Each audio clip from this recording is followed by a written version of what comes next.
Hi everyone, CB Smith here, and we're going to be doing a little something different today for taking a page. We're going to go a little bit script free for probably the first time.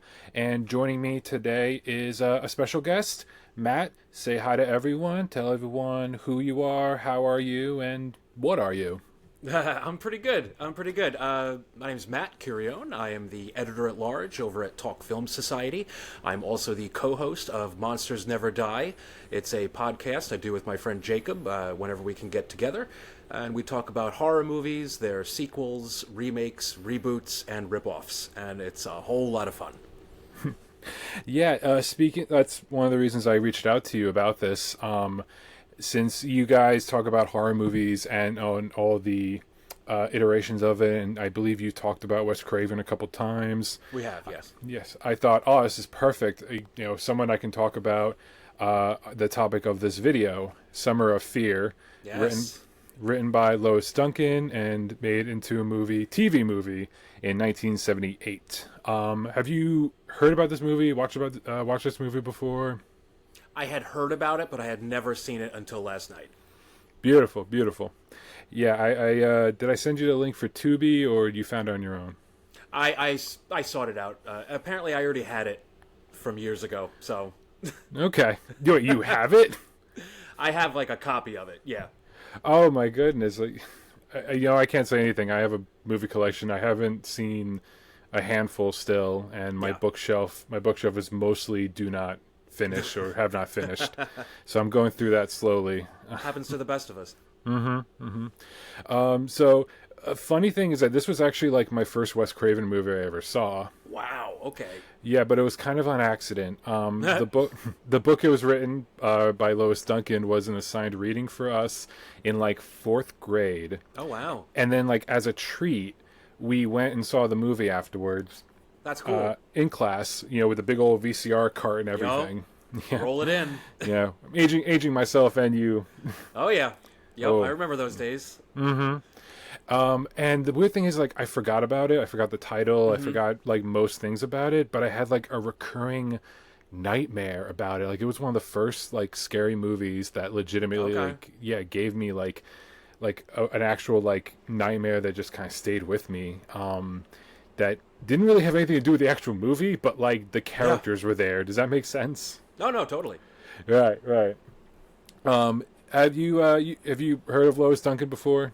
Yes. Yes. Yeah. Years and years ago, I read "I Know What You Did Last Summer" when the movie came out, and I really liked the book. I also liked the movie. They're two totally different things. One is a standard Hollywood teen slasher, and the book is a mystery. It's a mystery book. It's a whodunit, basically.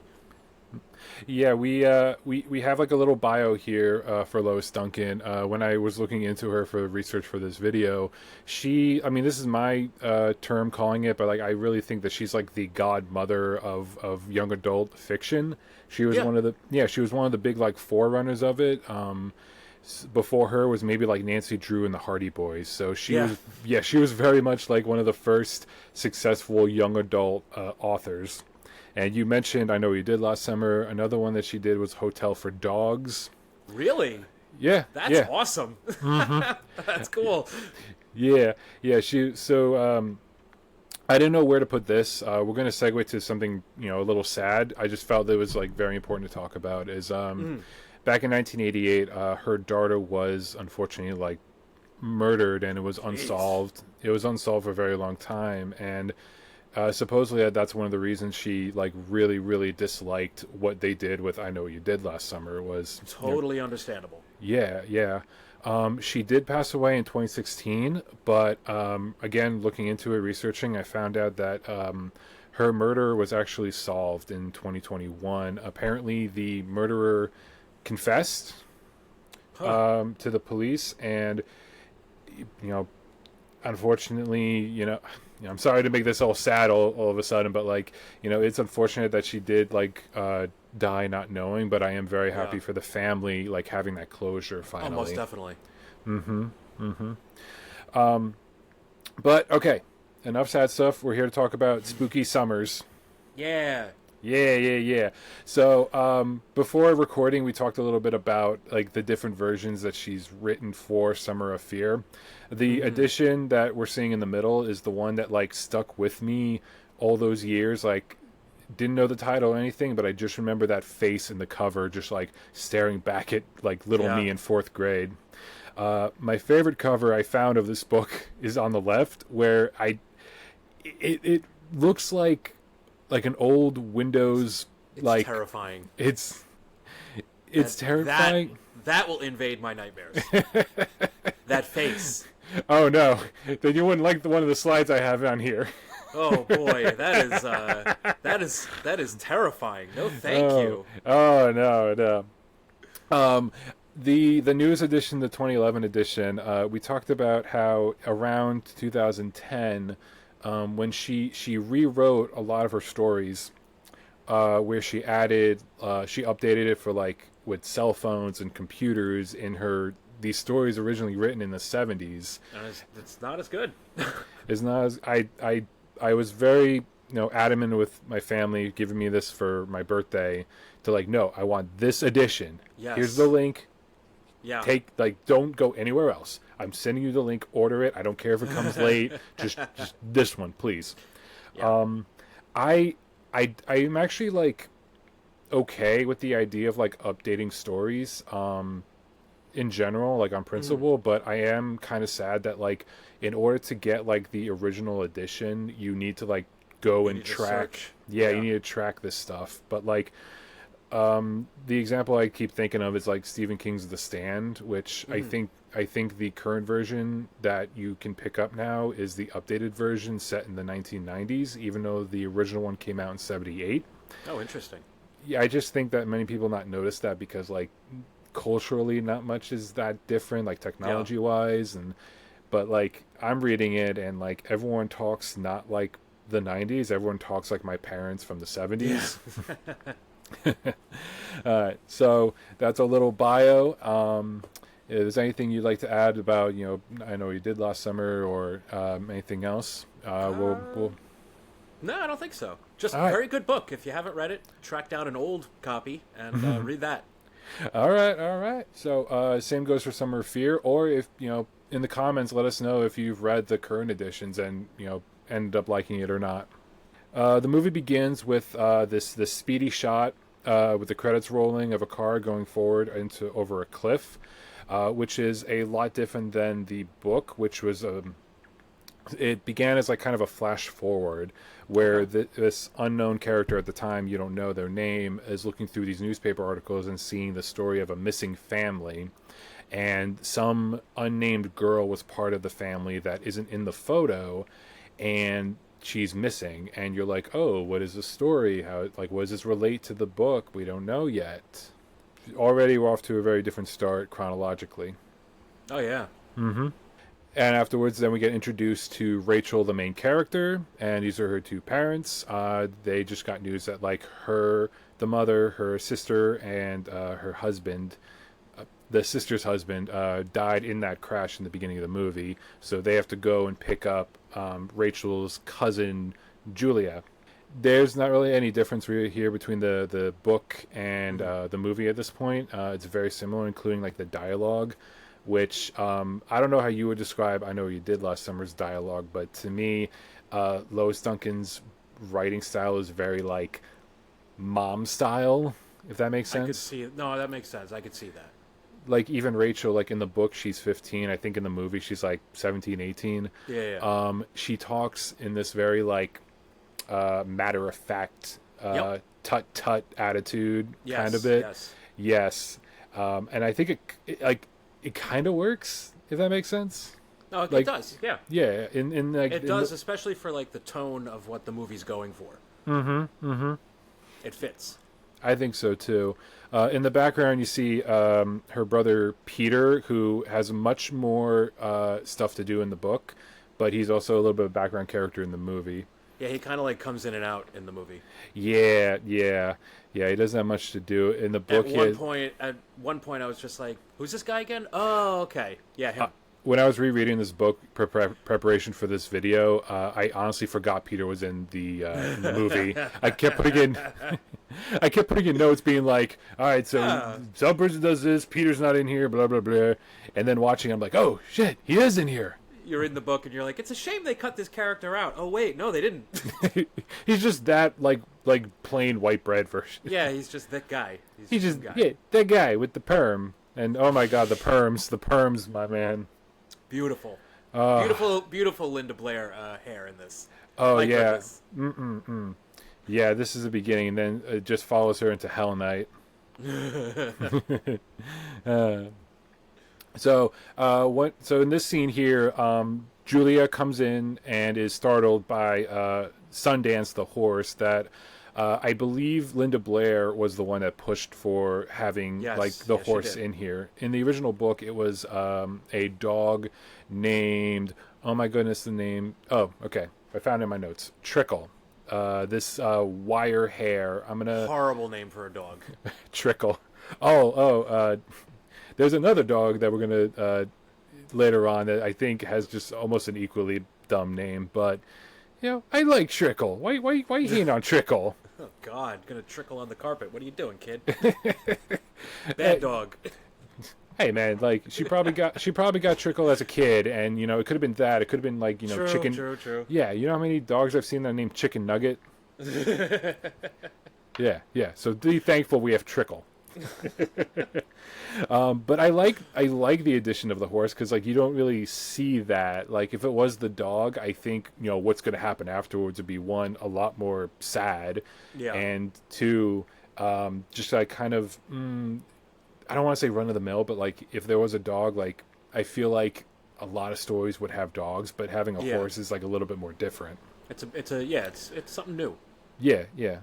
So they added Rachel being a horseback rider, a competitive one, making her a horse girl. Same with her boyfriend Mike, that we're going to be introduced later. But here, before we go back to Mike, Peter's here, talking to Rachel. He hasn't seen Julia yet, and this is where I don't know if I know he did last summer has this, but Lois Duncan had this tendency to have characters be attracted to family members. Okay. Yeah, in this scene here, Rachel is saying "Oh, you'll love Julia. She's kind of cute." I'm like, "Y'all are first cousins. Stop it." Yeah, stop this. That's bad. No. I don't like this. What are you doing? There's another Lois Duncan novel. I forgot the name of it that I was reading. Where I just got done reading Frankenstein, and that also has a weird cousin, incest thing, and out of nowhere, the male character who's a stepbrother is like, "Oh, come on, let's forget all the step-parent, stepbrother, sibling stuff and just have a date." I'm like, "No, let's not do this. Stop it. Let's not do that. Stop." Better idea. Don't do it. Yeah. Here's a good idea.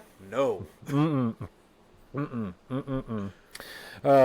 So I just wanted to add that in there, being just if you're reading this and you're that shows up, just be like, listen, it was the 70s. I didn't just expect to be, flowers in the attic. No one expected to be VC Andrew'd in here, but it happened. Oh, God. So this first scene here, Julia shows in, and she's wearing this really, really nice dress. And literally all of the family members that, again, related to her are like, "Oh, my God, take my seat, take my seat." Everyone's super... you're so pretty. Oh, it's a long time since anyone wore a dress in this house. It's I think the mom's wearing a dress in this scene. Oh, my God. In the book, this is actually different. She actually showed up wearing a very frumpy outfit that's described as it doesn't look very good on her. So I think the movie just decided to skip ahead and make it more obvious that she's super pretty and every guy is really into her. Later on in that scene, Rachel finds a tooth in the movie. In the book, she finds a jar of yellow powder, and I was gonna make a joke. That it looked like I think it's called taharum. It's the powder that you use to make Spanish rice yellow. Okay. Yeah, I was gonna try and make a joke in there, but I couldn't find a good picture. That So just looks like Simpsons dandruff. I was going to say heroin, but I like yours much more PG. For the kids. Yeah, for this kid novel. But then again, like we have a tooth, which is just a little bit more sinister. Like, ooh, Yeah, it's creepy. yeah, it is. Yeah, and it's not even like a tooth that like the roots are still there, so it's like, ugh, Yeah. that got yanked out. That's Wes Craven for you. Early Wes Craven. Actually, I think this was after The Hills Have Eyes. I think this was right after Hills Have Eyes for him. Yeah, Yeah. I think this was his first ever like actual like Hollywood movie. Yeah. Yeah, so we all have to start somewhere. Or oh no, he had his success movies. This was the first time he was working with big stars, though. Like someone of like Linda Blair's caliber. Like And he hadn't future worked with anything like that before. right, and future big stars. Do you recognize the nurse? That's the Queen of Hollywood. The nanny herself. I flipped out when I realized it was her. I was like, "Oh my god, it's Fran." It's Fran Drescher. Oh my god. I love her. Oh god, yeah. This was apparently her first acting debut. Was this scene this right was, here? She had like a walk-on part in Saturday Night Fever, and this was like her first role that had like lines. Line. She has character. She actually had to like do things instead of just walk past John Travolta. But she's great in this. I love her. She is. Oh my god, yeah. They really they I don't want to say like they fleshed out her character by giving her more things like being a nurse, but in the book she really is just like the friend. Yeah, in this she's like the nurse, she's the sassy best friend, like and like she's like integral to the plot. In the book she's not. Yeah, in the book she's not really. There's like a sad moment like during a montage scene that we'll talk about later that she's part of, but other than that, like she doesn't really like come back into the story, unlike here. With the movie it seems like it was one of those like she auditioned and they're like, oh no, she's actually really good, we should give her something more to do. We should write a little more for her. Yeah, and they definitely like aged everyone up because like again like they're in high school in the book, but like Carol Ann's like full-time nurse. So so either like they just got out of high school, they're like just about to graduate. This is the summer that they graduate or something like that. So after they meet up with Fran, all three of them going shopping, and everyone gets perms. You get a perm. You get a perm. Right. They all get perms. And Julia looks like she just dropped out of a set from Dallas. It's all good. It's all good fun. And then here we meet with Professor Jarvis, who is an important character in the book as well, where it's just basically just how would you describe Professor Jarvis? Robert Mitchum light. He was give this guy, I don't know his actor's name off the top of my head. Looking up now, McDonald Carey. He is giving his best Robert Mitchum in this movie, and bless him, because you could have fooled me with those glasses half the time. I love how like he's basically just like not the exposition dump, but he's like the convenient expert that just happens to live in this town as a next door neighbor. Like, oh, you're from the Ozarks, you know all the witchcraft stuff that's over there. Like, oh, I'm a big expert on all that. You see, and then I read a lot about this. Then it gets weird where he talks about like, oh, they all have certain skull shapes. You seem to have that too. I'm like Professor. Yeah. This guy's like really into phrenology. Yeah, it's like why are we doing phrenology here? Oh my goodness! But yeah, I love the actor playing. He does his best with the material. Yeah. He's just a little like ho hum little expert, and just friends with all these teenage girls for some reason. Because why not? Why not? It's the 70s. It's the 70s. Yeah. It's the 70s. I tried getting a good shot of this. I'm gonna have it playing in the video during the actual when this gets posted. But like Sundance goes on a bit of an attack on Julia, and it's pretty like I like how they did it with the budget they had for a TV movie, where like he like kicks in this car door, like chases down Julia. Right, he does. Yeah, he does. He knows what's up. He knows better. He knows better. In the book, it's Trickle that goes in and bites Julia on the ankle. That's not as fun. No, no. That's not as fun. They had the good idea. Use a horse. Make it more cinematic. Exactly, exactly. Mr. Ed, more like Mrs. Dead. Boy. But then we get this scene here where Julia and Tom, Rachel's dad, they have like a little moment here, and throughout the movie, it just gets like more and more. But this is our first time seeing this. And it's never not weird. It's never not weird. Actually, I'm sorry. The scene where he's like, "Oh, it's the first time a lady wears a dress. I'm gonna stare at you." Also very weird. Also very weird.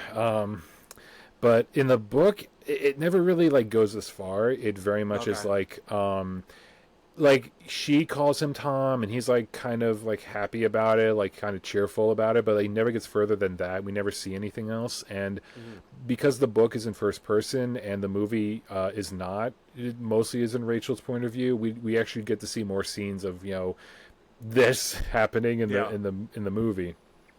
So all the seeds are being planted now for things to come, and I picked this scene here that I wanted to talk about just because like.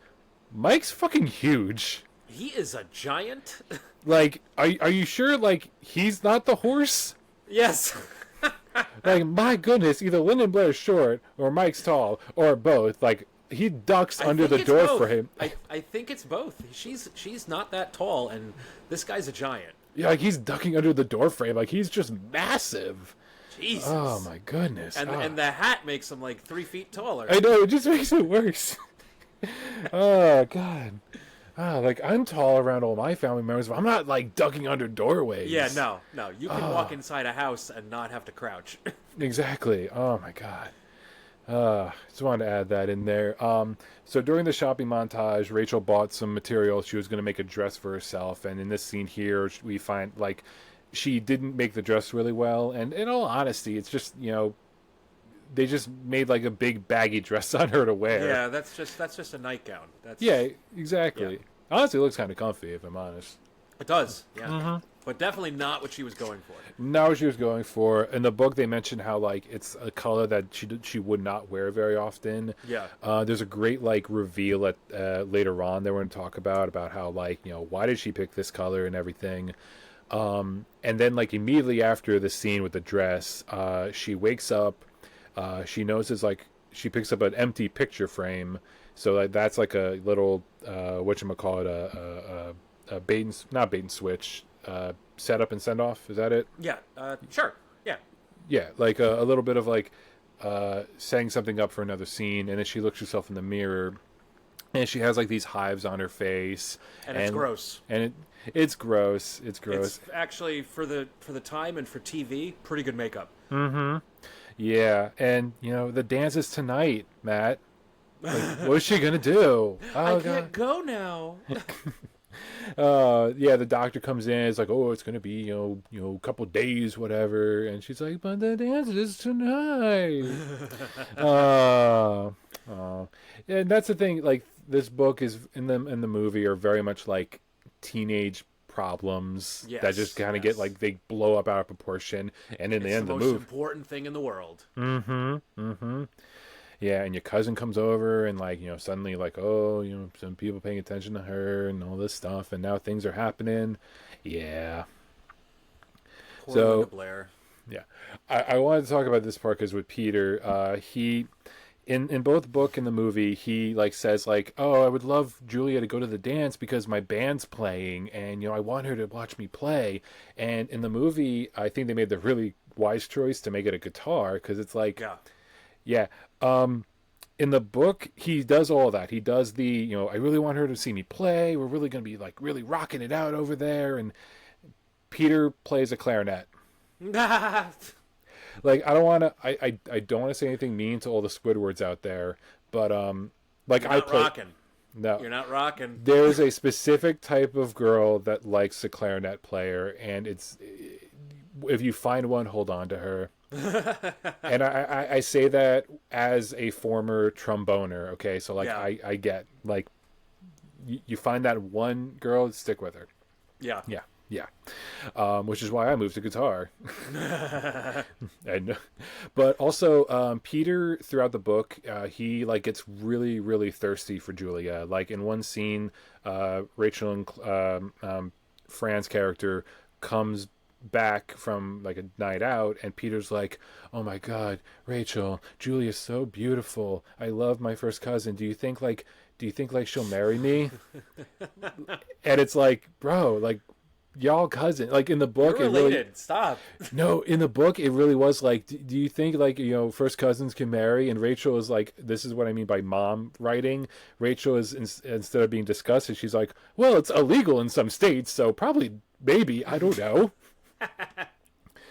I'm the one that set this up saying she's kind of cute, but now I'm like, Yeah. I don't know. But also Why like did I say that? movie Peter is more sympathetic and like to his younger sister during this whole scene with her having hives and not going to the dance. And even though it's Peter's idea to get Julia to go to the dance with Mike, the horseman taking her, in the book he's much more direct.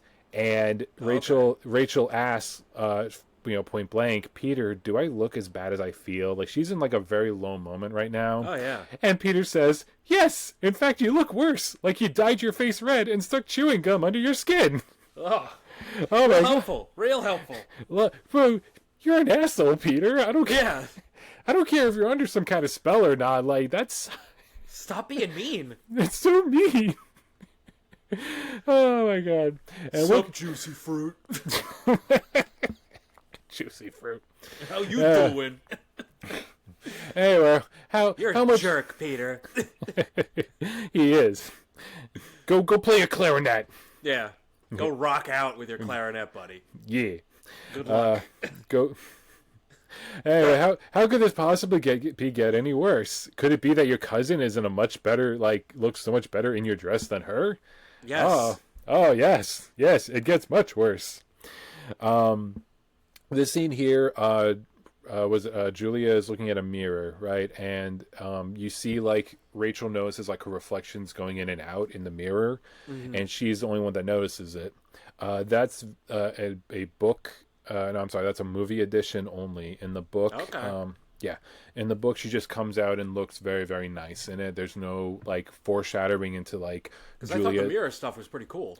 It is really cool, and like the reflection stuff does play a factor into the book, and how it gets played out is a little bit different with like the same payoff, but the build up is a lot different. Like we talked about how Lois Duncan, she wrote mysteries, she didn't write horror.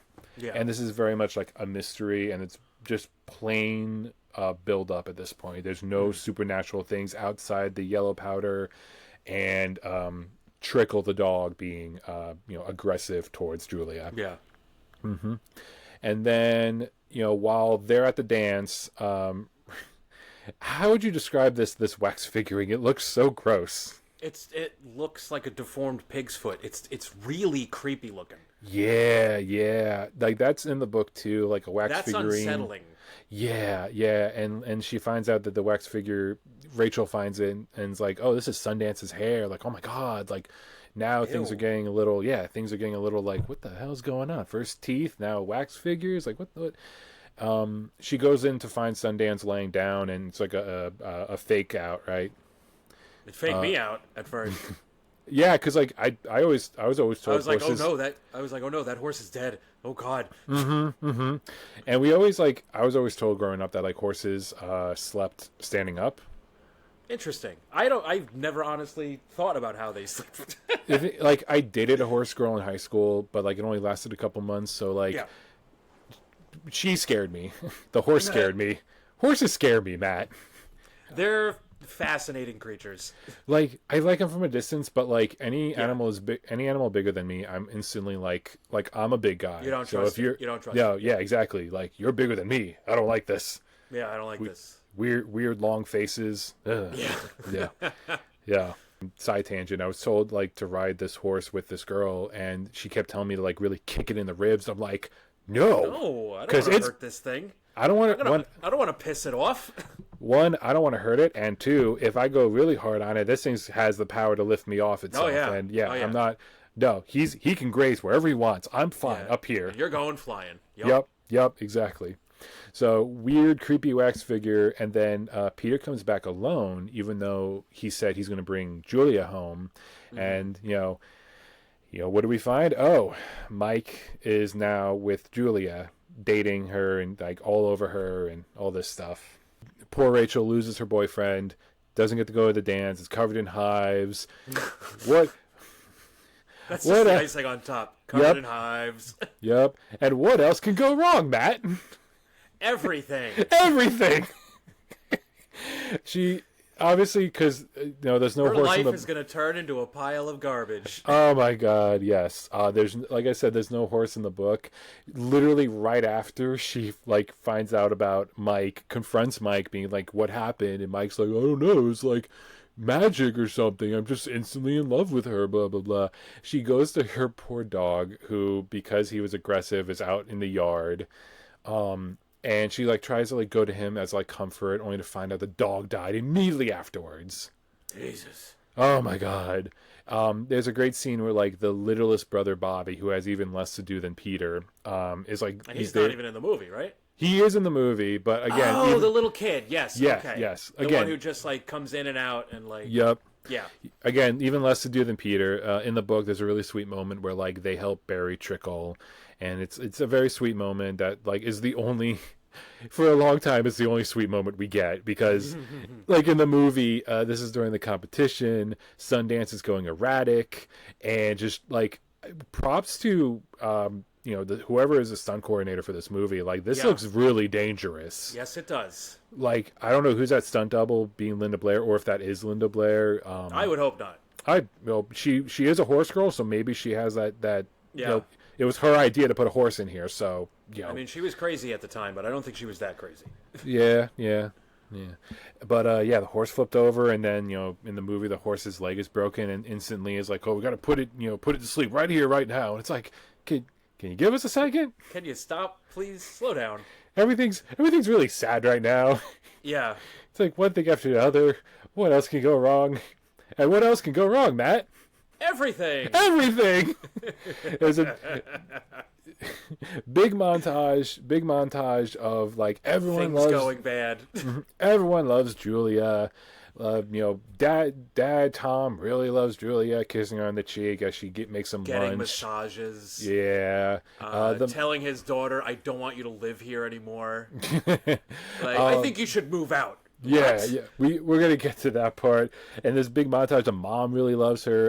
In the book, Carolyn Fran's character is hanging out with Julia more because the animal's dead. Of course, she's depressed. She doesn't want to hang out. Yeah. And then there's this scene here in the montage where like Julia and Mike are macking it out in the car, and Rachel's just off staring in the window. Kind of creepy. Kind of creepy. You're kind of making it worse on yourself now, Rachel. Why are you watching? Just walk away. Yeah. Don't look at that. That's bad. I mean, we're already flowers in the attic. Are we really going to be Rear Window now? Oh my goodness. So Rachel, when at some point in the book, Rachel has like this epiphany that like with all the weird wax figurines, matches of like burnt off like stuff that she thinks is part of like something sinister, she just kind of thinks witch. Like there's no like, oh, she must be a witch because of this or that. It very much is like, you're a witch because she's like, gotta be a witch because everything's going wrong for no reason. Yeah, and you're mean. And only since you showed up. So she comes in with good old Professor Jarvis. Yeah. So in the book, she goes to him and he gives his advice and stuff, but she goes to the library to pick up the books. Here, Professor Jarvis just opens up his trunk and it's like, oh, here's a bunch of books I keep in my trunk. Yeah. And I felt vindicated because I also have a bunch of random books in my trunk. Nothing on witchcraft though. Plenty of D&D. Keep one in there. You should keep one in there. I mean, I have Dungeons and Dragons books in the trunk. I mean, that's kind of... There you go. That counts. Yeah. I'm doing a thing on the Satanic Panic, and they were pretty much viewed the same thing. Yeah, there you go. There you go. All right. So, all right. Me and Professor Jarvis, buddy. 50 years down the line. So Rachel's reading it, and then she finds the photo of her with like a bunch of like paint blots that look like hives. That like basically just confirms to Rachel that, oh no, like Julia cast a spell to give me hives, Yeah. and she hides it, which confirms to her. In the book, same thing. She finds the blotches, and so I love this.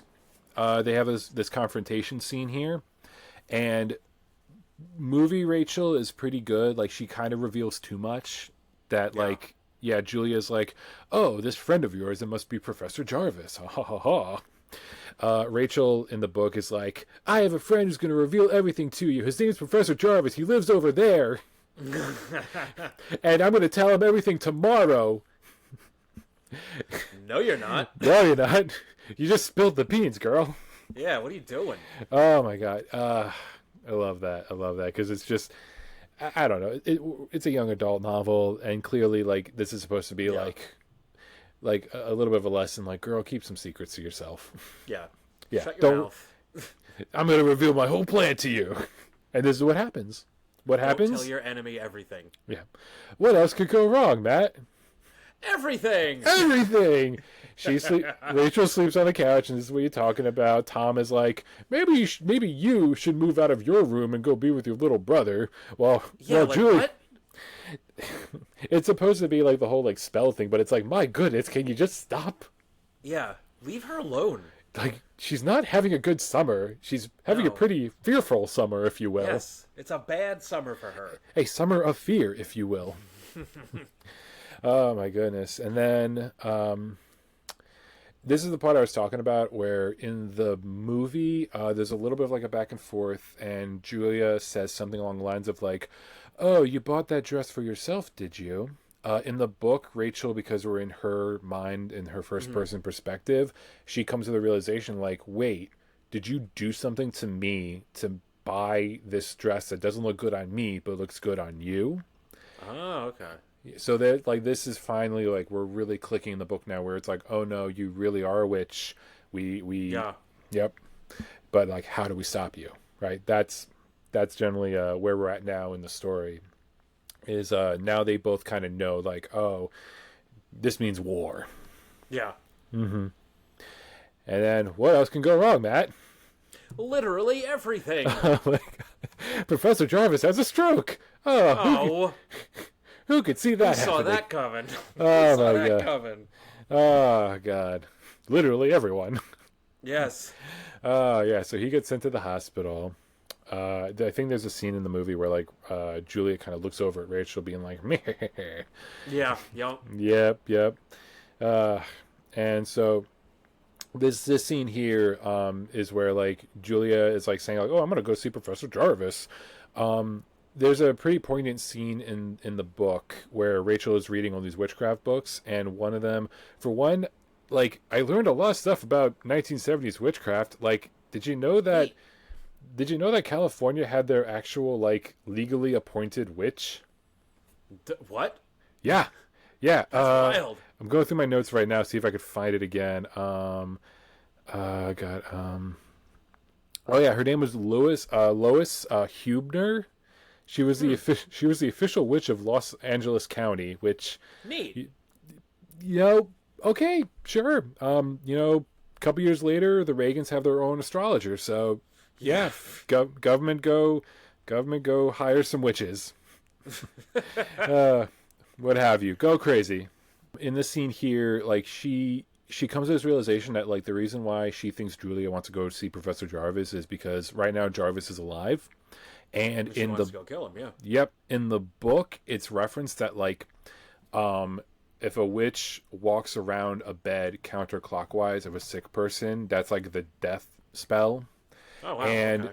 and there's a really good poignant quote in the book. I don't have it on the page here, but it was something along the lines of like, I just realized hospital beds have wheels because there was a scene where like, she's like, usually people have beds against a wall, but like, oh no, hospital beds have wheels. End of chapter. As like a cliffhanger, like, oh no. Dun dun dun. Dun dun dun.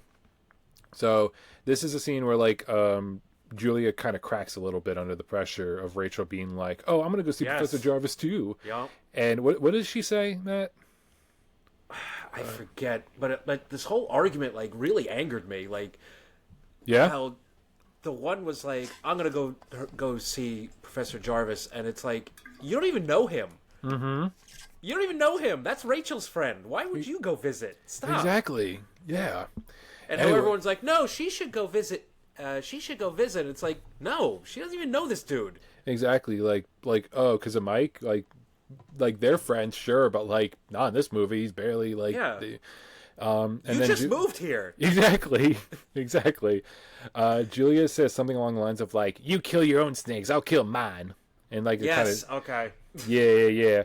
And it's like I didn't get a chance to look up if see that like that's an actual phrase. Like she's both book and movie that she's from like the Ozarks, but like goes to school out of state, but like her family lives in the Ozarks, and like it's supposed to be like a payoff at the end, being like, huh, she like has all these lines and stuff from the Ozarks, these people here.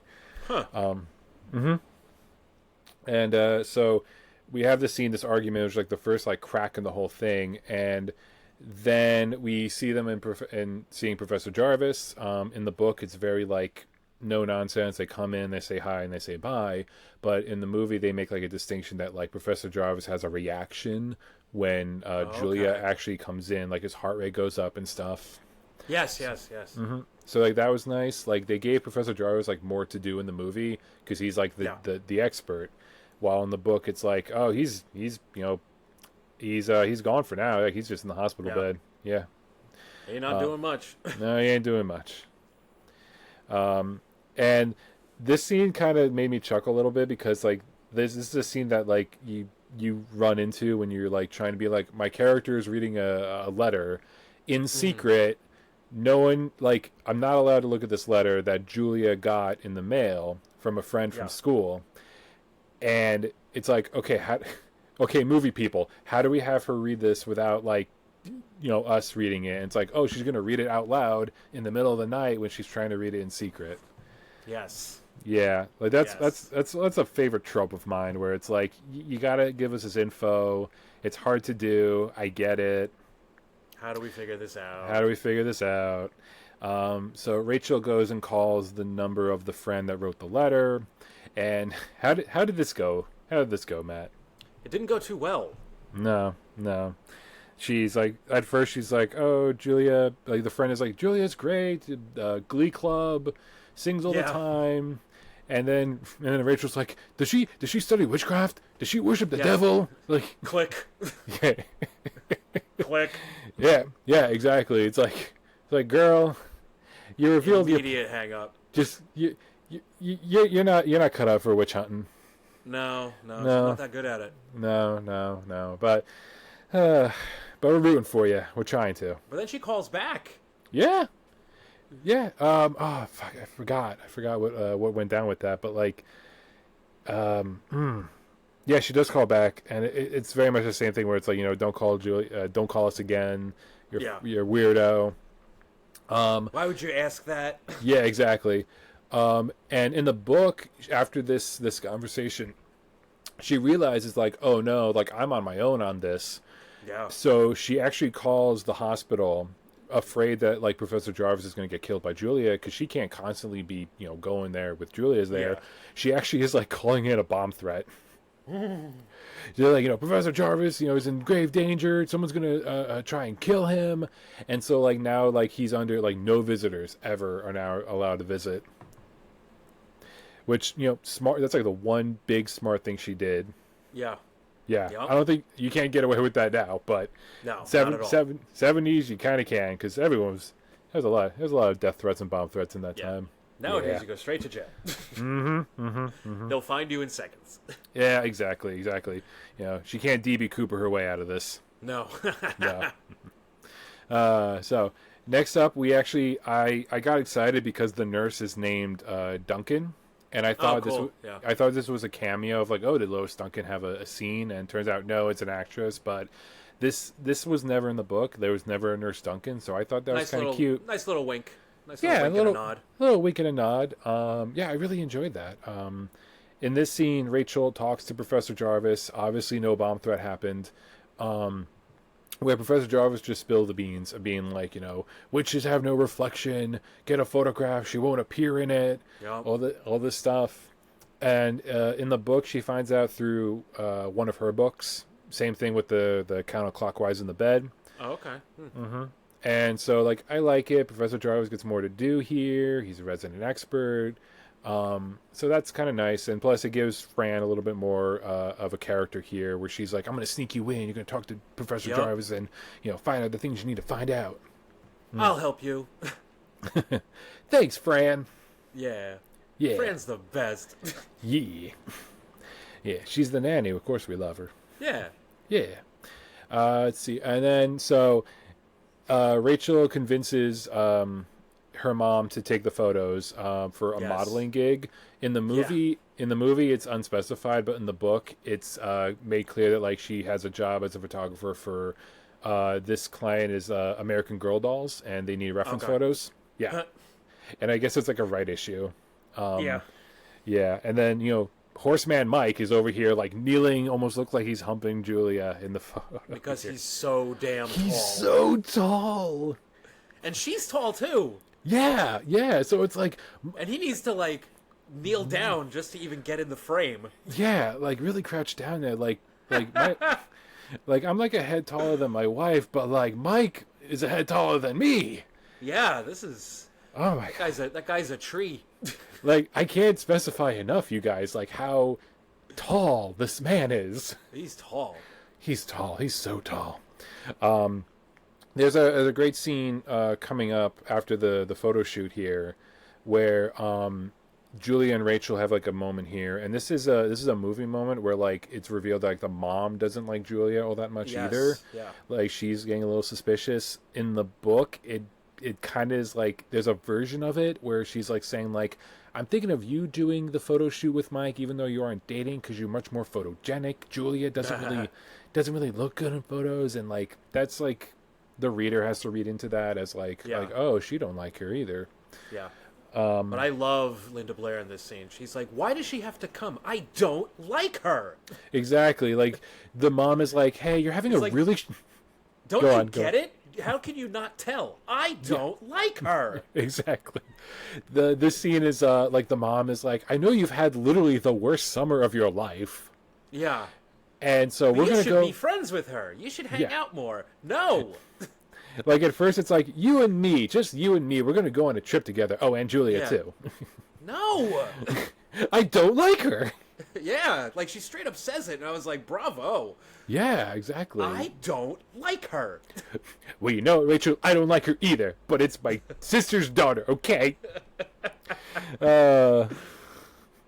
And as the night goes on, this actually, to me, because the book, again, is first person from Rachel's perspective, we don't get this. We don't get this. Yeah. It's all 100% movie related. And to me, for whatever reason, watching this as an adult, I'm like, this is actually, to me, the scariest moment. Because, like, It's brutal. It's brutal. it's brutal. Like, mom at first is like, "Oh, my husband is having a late night snack," and then the camera comes in and it's Julia, Yeah. and they're eating those raspberries, and like, no, those are the wife's raspberries. You shouldn't have those. creepily feeding each other. Ugh, yeah. And then like mom again is like, she's like super like, she's not confrontational. She just goes to her husband and is just like, hey, do you want to like talk about like how inappropriate you are? Like just talk, it's fine. Like, and Tom is sitting there like old blank face, like, no, good night. It's like, No, leave me alone. it's like, girl, I feel for you. Yeah. Like in a couple years, you're allowed to divorce without any issue, Yes. but right now you got to Yeah. deal with this. You got to deal with this. The real horror of Summer of Fear is Is this marriage? this marriage and the laws preventing you from having a divorce. Yes. Yeah. Yeah. The lack of no fault divorce. That is the horror of Summer of Fear. Yes. Like I said, this is one of my favorite scenes. It actually like is legitimately creepy because it's so like it feels like the most real. Like Yeah, husbands it's being brutal. shitty husbands being shitty husbands. Yep. Anyway, as the day went on, Rachel decided not to go to the trip with her mom because thinking Julia's going to be there. And then she finds out Julia is not going to be there. And then she finds this map Prior to this scene, Julia is confronted by Rachel again because Julia is like, I don't really like music. And then what's the scene where like Linda Blair's like, oh, but you're part of the Glee Club, right? Yes, but I thought you Yeah. sang all the time. Yeah, it's so Are you odd. in Glee Huh? Club? Yeah. I mean, I was in chess club and I was really bad at it, so no, I like chess. I'm just Yeah, not but good she at it. sings all the time apparently, and she's Yeah, very good at yeah. it. Mm-hmm. Mm-hmm. Yeah. But apparently doesn't really like it. Ooh, what's going on? So, uh, I'm sorry, Julia. Rachel decides to go and do these photographs for her mom. And Matt, you're a big photographer guy, right? Yes, I am a photographer, and this scene actually put a smile on my face. Yeah, because like they're doing the chemicals and everything, and Yup. then the night in the dark room. In the dark room. Yep, yep, yep.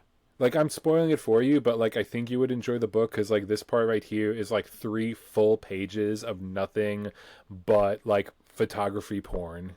Hell yes. Like I read it and I was like, man, Matt would really fucking love this, man.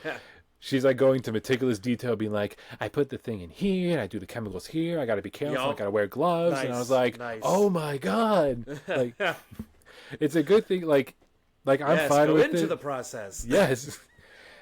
So pick up the book. Pick up a book that doesn't have computers, because God knows she Yes. like prints it or something. Probably, yeah. Probably like Lois. Like you should have. It was a mistake. Anyway. Yeah. We see here that Julia doesn't appear in the photos. Horseman Mike is just holding on to air. I would have loved to have been there for that photo shoot where it's just Right. him with his arm. All right, now pretend you're holding someone. All Yeah, right. yeah, okay, yeah. It's so awkward. Okay. But then we get a big old like reveal. Like, this is it. This is the big reveal of everything. Julia's wearing like a sexy nightgown because her and Tom were having a moment, and gross. Yeah, so she's in the sexy nightgown. She burns the photo, and she's like, "I'm not really Julia. I'm the housemaid that you mentioned once before in the movie." Yes. Yup. What was her reaction when she's like, "I'm Sarah Blaine"? And she's like, huh? Yeah. Oh. What? Oh, that's right. Yeah. Yeah. The book is the same way, but like everything in the book is like 1 line or 2 lines of like throwaway dialogue that turns out to be very important. So that's a little bit more fitting. But here it's like she's like being like, "I'm Sarah Blaine, the housekeeper from your uncle and your aunt," and it's like, wait, what? That was referenced before? Oh, Yeah. okay, I guess. You mentioned this? Okay. Why not? Yeah. Then we get the big like reveal motivations of like, I was the housemaid for your aunt and uncle. He was researching me for his future book because he's a writer. I'm getting out of the Ozarks. I'm getting out. This is how I'm going to do it. And in the book, it's much more like in detail, where she's just like, I need to get out, otherwise I was going to marry some blumpkin down in the South, and I didn't want that. And then Rachel, instead of like being like, oh my God, my aunt, uncle, and my cousin are dead, and you're a witch taking her identity, instead she's like, okay, you want to get out? How about you go to trade school or something? I love it. And it's like, Rachel, you just found out everyone's dead. This is a stranger. Yeah, half your family's gone, but have you thought about a trade? Yeah. Sarah, Sarah, we know your real name is Sarah now. Yeah. Have you tried vocational school? Yes. In the book, it's very short. She goes and locks Sarah, we're gonna call her Sarah now, locks her in the dark room and like runs off, right? In this one, it's like an actual like big old brawl inside the dark room. They fight. Yeah, they almost like cut off. What is it like? Sarah uses like that weird like big The paper cutter, yeah. the paper cutter, the thing that the freaking what's his name from in the faculty he used like to cut off the fingers. Yes. Was that? Yes. Oh yes. God, I'm trying to remember. I don't know the name of that. Damn. I think it's just a paper cutter, right? Paper cutter. Such a lame name. Yeah, It's like that's what I've always called it. Yeah. that's like the trickle of paper cutter names. Yes. It's lame as hell. Yeah, it was but there's this whole big thing in the movie, and I'm gonna play clips in this video It's where a cool like fight. it's a cool fight. Yeah. And then like she gets locked in, right? And we get a scene where like this is This is to me like simultaneously the like a funny but also kind of chilling scene where the dad shows up and he's like Rachel and just walks like kind of like robotically and Yeah. does not duck the lamp. He just No, he walks just walks straight right into it, and you hear a little bonk sound effect, it. which is funny, which is very funny, Yes. but also like he had to Ow. do like he had to do a couple takes to get that right. I think Yeah. because like Yeah. it's a little chilling. Yeah, How many Horseman. times did he hit his head on the lamp? Yeah, yeah. In the book, Peter is the one that's like more under the spell, but he does not have a scene like this. And No. I guess they chose the dad because if Horseman Mike did this, he would just hit the rafters on the. Oh yeah, no, he'd Yeah. be dead walking down the steps. Oh yeah, 100%. This fight is very short. Tom like runs into a shelf of stuff and just knocks himself out. Yeah. Yeah, but then like Rachel like she. This scene's great because it reminds me of The Room where like Tommy Wiseau is like trying to like throw stuff but like softly Yes. around the room, and Rachel's like, I need to throw this but like not really break it. We don't have the budget to replace it. Exactly. We don't have the budget. I need to be nice. Yeah, but I still need to be mean. Like Yeah. and like her hair's all up now and big old witch perm, and Yup. like the wind's howling, the fog's coming. It's a really cool effect. And then we get these contacts that, like, my goodness, they look uncomfortable. But they're scary. They are scary. They're creepy as hell. That is scary. But my goodness, she looks pretty. I don't. I'm sorry. I watched this as a young kid. I think it left. I think it left more than nightmares. I'm gonna tell my poor wife, be like, baby, for Halloween, can you wear these contacts and put your hair up right. like this? Just do it. Just do it. Go get a perm. Oh boy, baby, I love you. I know you're gonna be watching this. No, she don't need a perm. It's natural. But yeah, so she's in full witch mode. In the book, she's locked in the dark room, and we don't really get to see her. We get to see like her magic come into effect, but she Okay. like in the movie she breaks out, which to me is like the wisest decision to do. Yeah. Because then afterwards we get movie car chase scene. Hell yeah. Yeah, and like there's a lot of really nice stunts in here, where like they're really like pushing into each other, and like it's again like the horse stunt scene. Like this is also like this is kind of dangerous. Like y'all had a TV movie budget, and Wes Yup. Craven's like he's still like new to this a little bit, so like Wes Craven saw Duel and was like, I want to do that. I want to do what Spielberg did. did Mad Max come out around this time too, or is that later? I want to say Mad Max was 70, This is 78, 77? oh, so it's like the right around the same time. I think they're right around the same time, yeah. So Wes Craven went down to Australia, saw Mad Max like being produced, and he's like, "All right, we're gonna do that." Oh, wait, no, that Mad Max was 79. That was after this. Oh, so George Damn. Miller Yes. saw this and was like, "I'm gonna do this I but- could do that. with bikers." Yeah. Yeah. I could do that. So yeah, it's a really cool scene. The movie has like the car speeding up and by like magic by Julia, or I'm sorry, Sarah. Sarah. And then Sarah's like chasing the car like in a car too, which I'm gonna show a clip of it. She like runs over a mailbox just for no reason. Yeah. Yeah, It's that a was cool car chase. It's fun. yeah. And then like car breaks down, and Rachel and Mike, because Mike was driving the car, they come out and they start running, and Sarah, runs past them and is about to hit Rachel's mom, but swerves out of the way, and then Yes. like, cool car explosion, except like it exploded like right before it hit impact. Yes. Yes, it did. Yeah, but like TV movie budget, you had one take, so it's like this is the only one you could use. And you know what? Hey, you still got to blow up a car. It was pretty cool. You got to blow up a car, and that's Yeah. great. That's all you need. Yeah. Yeah. Who doesn't love a nice explosion? Oh, of course. Yeah. So that was it, and then cops show up, and it's like, well, here's the whole thing happened. Sarah went and did all this, and we couldn't find the body, blah blah blah, and then And the uncle's like, I don't remember anything past a couple days ago. I just don't plain remember my affair with my Yeah. niece. Yeah. Darndest thing. That never happened. Exactly. I don't remember it at all. Therefore, I don't. All Meanwhile, is well. the wife's resentment is through the roof, and she's like, Yeah. "No, I'm never going to treat you the same again. You know that, right? All right. Yep. Yep. Like, oh, Enjoy cold dinners for the next 20 years." or like, oh, wait till no fault of divorce gets to Yeah, be legalized. yeah. I am so doing Yeah. it. I'm leaving. Goodbye. It's just great. He's just like, well, I just don't remember. Yeah, Like, I don't remember any of that. And then we get a new horse.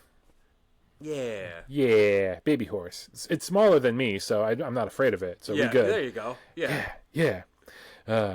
And then in the book, it's a new dog. The big surprise that Rachel's mom, when she was doing this trip, because it was to give off the photos, drop off the photos, I was also to surprise Rachel with a new dog. Like, Aw.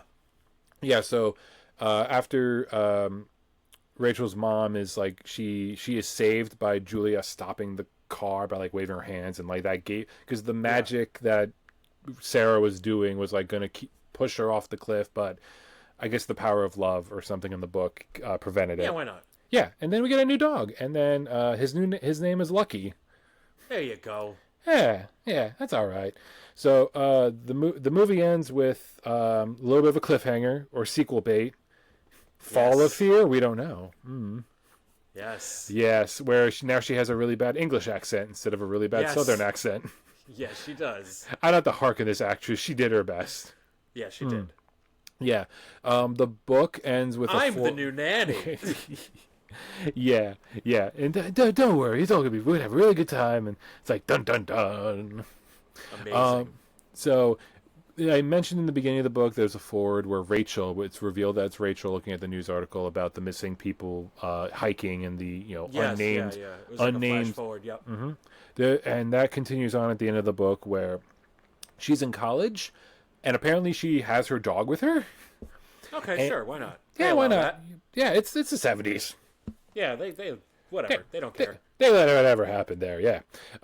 Mike is with her. They're still dating. Because he just darn remembered having an affair with her cousin. Yeah. So Mike and her are together, but like Mike's a bit of an asshole because he like kind of jokingly says like, "So Rachel, what's for breakfast?" And it's like, bro, you're both in college. Go to the cafeteria. Yeah, you're not cooking anything here. Yeah, go to a barista. So that's the end of the movie. That's the end of the book. It's a fun movie. It's a fun movie. Final thoughts. I told you the face was going to come back. Ah, no. I don't want to look at it. You just got faced. Yeah. So, your thoughts. You just saw the movie. You didn't read the book. So I want to know your opinion. It's fun. It's fun. It's pretty well made for the budget and the fact that it's a TV movie. You can definitely see Wes Craven working towards what he was finally going to be able to do, like when he got more money and more of his own stories on the screen. It's fun. It's a fun little witch movie that I'm very glad I saw. Yeah. Did you happen to have on your shelves? So you Yeah, why not? Yeah, take it off your to be watched list. Yes.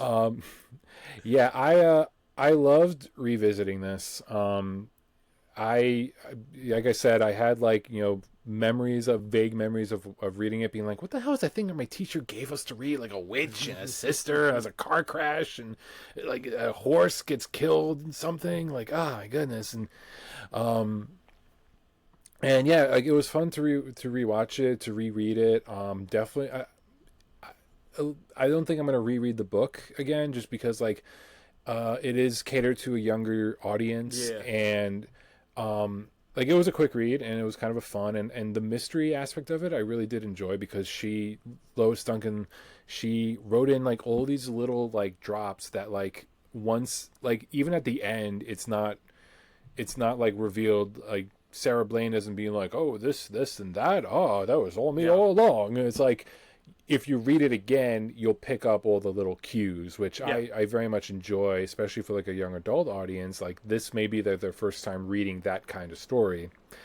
The movie same thing. Happy I revisited it. Linda Blair was always fun. Yeah, she's a good time. The actress who played Julia slash Sarah, like once she goes full witch mode, I'm like, oh my god, yes, the cackling, the Yeah, laughing, the smiling. hell yes. Oh my Yup. god, yes, ham it up, eat the scenery, eat the car chase. Keep going. Do it. That was a very smart decision. I do feel the book really had like a lackluster ending, having her just being locked up in the dark room.